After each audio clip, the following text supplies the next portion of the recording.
കുട്ടികളെ സ്കൂളിൽ ചേർക്കാനുള്ള അപേക്ഷ ഓൺലൈനായിട്ട് എങ്ങനെ സമർപ്പിക്കാം എന്ന് നമുക്ക് നോക്കാം. അതിനായി പൊതുവിദ്യാഭ്യാസ വകുപ്പിൻ്റെ സമ്പൂർണ്ണ സൈറ്റിൽ ഒരു സൗകര്യം ഒരുക്കിയിട്ടുണ്ട്. സമ്പൂർണ്ണ സൈറ്റിലേക്ക് പ്രവേശിക്കുന്നതിനായിട്ട് sampurna.kite.kerala.gov.in എന്ന് നമ്മൾ വെബ് ബ്രൗസറിൽ ടൈപ്പ് ചെയ്യുന്നു. വെബ് ബ്രൗസറിൻ്റെ അഡ്രസ് ടാബിൽ നമുക്ക് ടൈപ്പ് ചെയ്യാം sampurna.kite.kerala.gov.in എന്ന് ടൈപ്പ് ചെയ്യാം. ഈ രീതിയിൽ തന്നെ നമുക്ക് സ്മാർട്ട് ഫോണിൽ എടുക്കാവുന്നതാണ്. ഇത് സമ്പൂർണ്ണ സൈറ്റിൻ്റെ ഹോം പേജാണ്. ഇവിടെ നമുക്ക് ഓൺലൈൻ അഡ്മിഷനുള്ള ലിങ്കുണ്ട്. അതുപോലെ തന്നെ ഓൺലൈൻ ട്രാൻസ്ഫർ സർട്ടിഫിക്കറ്റിനുള്ള ലിങ്കുണ്ട്. നമുക്ക് ഓൺലൈൻ അഡ്മിഷനാണ് സെലക്ട് ചെയ്യേണ്ടത്. കുട്ടിയെ ചേർക്കാൻ വേണ്ടി ഓൺലൈൻ അഡ്മിഷന് നമുക്ക് ക്ലിക്ക് ചെയ്യാം. അപ്പോൾ ഇങ്ങനെ ഒരു പേജ് തുറന്നു വരും. അതിലേക്ക് കുട്ടിയുടെ പേര് നമ്മൾ ടൈപ്പ് ചെയ്യുന്നു. മലയാളത്തിൽ നമുക്ക് ടൈപ്പ് ചെയ്യാം. ഇവിടെ മാൻഡേറ്ററി ഫീൽഡ് അല്ല, അതുകൊണ്ട് തന്നെ ഇത് ടൈപ്പ് ചെയ്യണമെന്ന് നിർബന്ധമില്ല. അതിന് നാഷണാലിറ്റി സെലക്ട് ചെയ്യുന്നു. മെയിൽ ആണോ ഫീമെയിൽ ആണോ എന്ന് സെലക്ട് ചെയ്യാം. റിസൈഡിങ് ഹോസ്റ്റൽ എന്നുള്ളത് നമുക്ക് സെലക്ട് ചെയ്യാം. ഹോസ്റ്റലാണ് കുട്ടി താമസിക്കുന്നതെങ്കിൽ. ഇനിയും UID EID പ്രസൻറ്റ് എന്നുള്ളത് നമുക്ക് സെലക്ട് ചെയ്യാം. അവിടെ എസ് ആണെങ്കിൽ നമുക്ക് എസ് പ്രസ് ചെയ്യാം. എന്നിട്ട് UID നമുക്ക് എൻ്റർ ചെയ്യാം. ആധാർ കാർഡിന് അപ്ലൈ ചെയ്തിട്ടുണ്ടെങ്കിൽ EID ഉണ്ട്. EIDയുടെ ആ നമ്പർ നമുക്കിവിടെ എൻ്റർ ചെയ്യാം. ഇവിടെ നോ ആണെങ്കിൽ ആധാർ കാർഡ് കയ്യിലില്ല എന്നുണ്ടെങ്കിൽ നമുക്ക് എന്തുകൊണ്ടില്ല എന്നുള്ളത് നമുക്കിവിടെ ടൈപ്പ് ചെയ്യാം, എൻ്റർ ചെയ്യാം. ഇനി അഡ്മിഷൻ ഡീറ്റെയിൽസ് നമുക്ക് സെലക്ട് ചെയ്യാം. സ്കൂളിൻ്റെ പേര്, ജില്ല സെലക്ട് ചെയ്യാം. സ്കൂളിൻ്റെ പേര് ഇവിടെ നിന്ന് സെലക്ട് ചെയ്യാം. ഇങ്ങനെ നമുക്ക് താഴേക്ക് മാറ്റിക്കഴിഞ്ഞാൽ നമുക്ക് അവിടെ നിന്ന് കിട്ടും. അല്ലെങ്കിൽ നമുക്ക് സ്ഥലപ്പേര് അറിയാമെങ്കിൽ നമുക്കിവിടേക്ക് ആ പേര് സെലക്ട് ചെയ്യാം. അതിനുശേഷം ഏത് ക്ലാസ്സിലേക്കാണ് അഡ്മിഷൻ വേണ്ടതെന്ന് സെലക്ട് ചെയ്യുന്നു. ഇനി ഡേറ്റ് ഓഫ് ബർത്ത് നമുക്ക് എൻ്റർ ചെയ്യാം. ഡേറ്റ് ഓഫ് ബർത്ത് എൻ്റർ ചെയ്യുമ്പം 15 ഡേറ്റ് കഴിഞ്ഞിട്ട് ഹൈഫൺ ഇട്ടിട്ട് ഒരു വരയിട്ടിട്ട് ഡേറ്റ് മാസം നമ്മൾ ടൈപ്പ് ചെയ്യുന്നു. അതിനുശേഷം ഇയർസ് ടൈപ്പ് ചെയ്യുന്നു. ഇനി പ്ലേസ് ഓഫ് ബർത്ത് നമ്മൾ ടൈപ്പ് ചെയ്യുന്നു. അതിനുശേഷം ബ്ലഡ് ഗ്രൂപ്പ് ടൈപ്പ് ചെയ്യാം, അല്ലെങ്കിൽ സെലക്ട് ചെയ്യാം ഇവിടെ നിന്നും. അപ്പോൾ ആ ബ്ലഡ് ഗ്രൂപ്പ് നമുക്ക് അവിടെ നിന്ന് ലഭിക്കും. ഇനിയും റിലിജിയൻ എന്നുള്ളത് സെലക്ട് ചെയ്യുന്നു. അത് കഴിഞ്ഞ് കാറ്റഗറി സെലക്ട് ചെയ്യാം. ഇവിടെ നിന്ന് കാസ്റ്റ് സെലക്ട് ചെയ്യാം.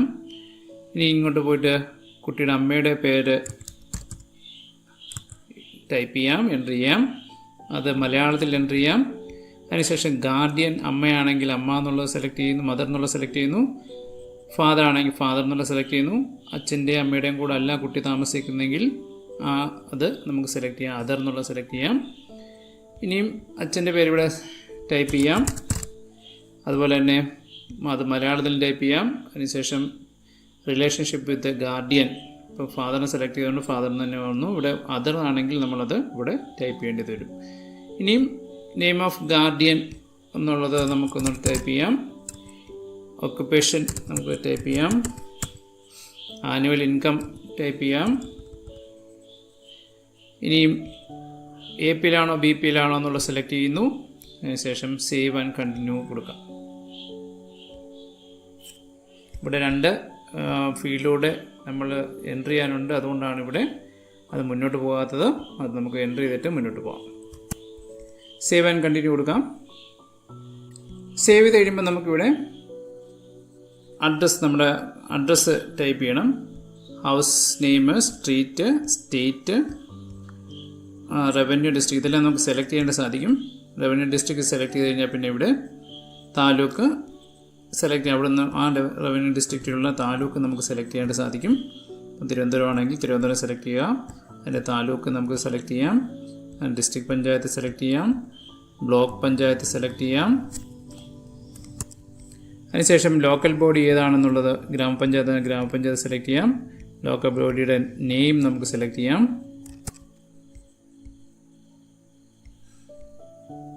പോസ്റ്റ് ഓഫീസ് സെലക്ട് ചെയ്യാം. പോസ്റ്റ് ഓഫീസ് നമുക്ക് എൻ്റർ ചെയ്യാം. പ്ലേസ്. ഇനി അവിടുത്തെ പിൻകോഡ് നമുക്ക് ടൈപ്പ് ചെയ്യാം.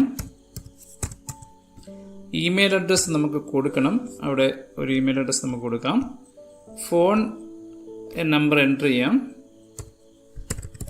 ശേഷം ബാങ്ക് ഡീറ്റെയിൽസ് നമുക്ക് എൻ്റർ ചെയ്യാം. അത് ഇപ്പോൾ പല ആവശ്യത്തിനും ബാങ്ക് ഡീറ്റെയിൽസ് വേണം സ്കൂളിൽ. അപ്പോൾ അതുകൊണ്ട് തന്നെ നമുക്ക് ആ കാര്യങ്ങളൊക്കെ ഇവിടെ എൻ്റർ ചെയ്യണം. അതിനുശേഷം കുട്ടിയുടെ ഒരു 2 ഐഡൻറ്റിഫിക്കേഷൻ മാർക്ക് നമ്മൾ എൻ്റർ ചെയ്യണം. മറുകോ അല്ലെങ്കിൽ മുറിവിൻ്റെ പാടോ അങ്ങനെയുള്ള പെർമനൻ്റ് ആയിട്ടുള്ള മാർക്കുകളാണ് നമ്മൾ ഐഡൻറ്റിഫിക്കേഷൻ മാർക്കുകളായിട്ട് കൊടുക്കുന്നത്. അത് നമുക്കവിടെ എൻ്റർ ചെയ്തിട്ട് അത് എവിടെയാണ് ഏത് ഭാഗത്താണെന്നുള്ളത് നമ്മൾ എൻ്റർ ചെയ്യുന്നു. അത് കഴിഞ്ഞ ശേഷം ഏത് മീഡിയമാണ് വേണ്ടതെന്നുള്ളത് നമ്മൾ സെലക്ട് ചെയ്യാം. അതിനുശേഷം സേവ് ആൻഡ് ഇത്രയും ഡീറ്റെയിൽസ് എല്ലാം ഫില്ല് ചെയ്തതിന് ശേഷം സേവ് ആൻഡ് പ്രിവ്യൂ എന്നുള്ളത് നമുക്ക് സെലക്ട് ചെയ്യാം. അപ്പോൾ നമ്മൾ എൻ്റർ ചെയ്ത ഡീറ്റെയിൽസ് ഇവിടെ നമുക്ക് കാണാനായിട്ട് സാധിക്കും. അതൊന്ന് വായിച്ച് നോക്കിയിട്ട് എൻ്റർ ചെയ്തെല്ലാം കറക്റ്റാണോ നോക്കുക. അല്ലെങ്കിൽ നമുക്കിവിടെ എഡിറ്റ് ചെയ്യാനുള്ള ഓപ്ഷനുണ്ട്. ആ എഡിറ്റ് ചെയ്യാൻ അവിടെ നിന്ന് ക്ലിക്ക് ചെയ്ത് കഴിഞ്ഞാൽ നമുക്ക് വീണ്ടും ആ കാര്യങ്ങളെല്ലാം നോക്കി ശരിയാക്കിയതിന് ശേഷം സേവ് ആൻഡ് കണ്ടിന്യൂ കൊടുത്തിട്ട് രണ്ടാമത്തെ പേജും സേവ് ആൻഡ് പ്രിവ്യൂ എന്നുള്ളത് എടുക്കുന്നു. അതിനുശേഷം നമുക്ക് ഇവിടെ ഏറ്റവും താഴെ വന്നതിന് ശേഷം I hereby confirm that എന്നുള്ള അവിടെ ഒരു ടിക്ക് മാർക്ക് കൊടുക്കുന്നു. നമ്മൾ മേൽ പറഞ്ഞ കാര്യങ്ങളെല്ലാം ശരിയാണെന്നുള്ളത് ഉറപ്പിച്ചുകൊണ്ട് അല്ലെങ്കിൽ സത്യവാങ്മൂലം എന്ന നിലയ്ക്ക് അത് കൊടുത്തതിന് ശേഷം ഫൈനൽ സബ്മിറ്റ് നമ്മൾ ചെയ്യും. നമ്മൾ ആപ്ലിക്കേഷൻ സബ്മിറ്റ് ചെയ്ത് കഴിയുമ്പോൾ application submitted to school successful എന്നുള്ള ഒരു മെസ്സേജ് വരും. അപ്പോൾ അവിടെ ഒരു ആപ്ലിക്കേഷൻ നമ്പർ നമുക്ക് ലഭിക്കും. ആ ആപ്ലിക്കേഷൻ നമ്പർ നമ്മൾ നോട്ട് ചെയ്ത് വെക്കേണ്ടതാണ്. നമ്മുടെ ഫോണിലോ അല്ലെങ്കിൽ എവിടെയെങ്കിലും ഒന്ന് കുറിച്ച് വെക്കുകയോ ചെയ്യേണ്ടതാണ്.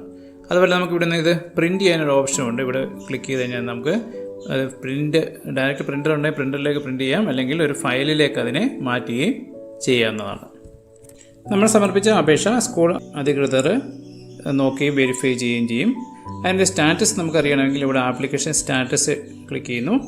അതിനുശേഷം ആപ്ലിക്കേഷൻ നമ്പർ നമ്മൾ ആ കുറിച്ച് വെച്ചിരുന്ന നമ്പർ നമ്മളിവിടേക്ക് ടൈപ്പ് ചെയ്യുന്നു.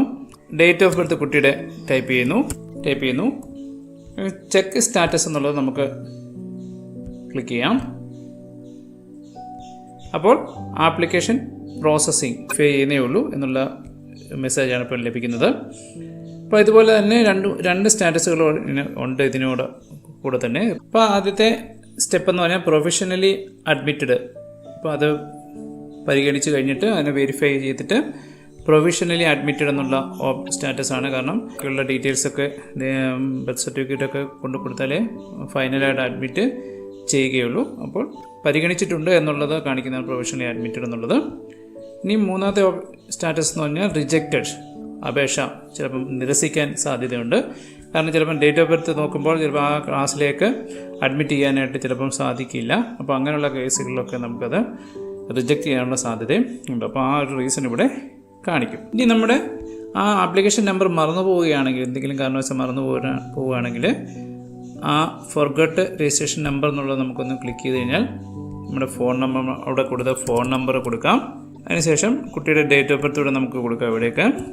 അതിനുശേഷം ഗെറ്റ് ആപ്ലിക്കേഷൻ നമ്പർ എന്നുള്ളത് ക്ലിക്ക് ചെയ്യുകയാണെങ്കിൽ ആപ്ലിക്കേഷൻ നമ്പർ നമുക്ക് ലഭിക്കുന്നതായിരിക്കും.